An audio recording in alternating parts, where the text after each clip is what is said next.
எனக்கு முன்னாடி பேசும்போது நம்முடைய சகோதரர் பேசினாரு, நான் 3வது முறை என்று சொன்னார் நினைக்கிறேன். அவர் வெற்றியை உறுதிப்படுத்திட்டு அடுத்த எலெக்ஷனுக்கு இப்பயே தயாராயிட்டார்.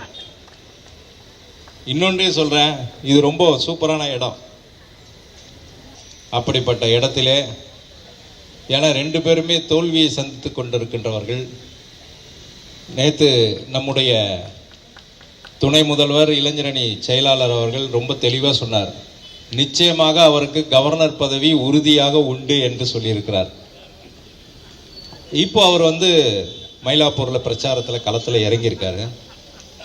களத்தில் இறங்கி என்னன்னே தெரியல, மயிலாப்பூரில் என்ன நடந்திருக்கு என்ன இருக்கு எதுவுமே தெரியாமல் அவர் பாட்டு ஏதோ பொய் இசையை இசைத்து கொண்டிருக்கிறார். மயிலை இசைக்கு புகழ்பெற்ற இடம், ஆனால் பொய் இசைக்கு இல்லை.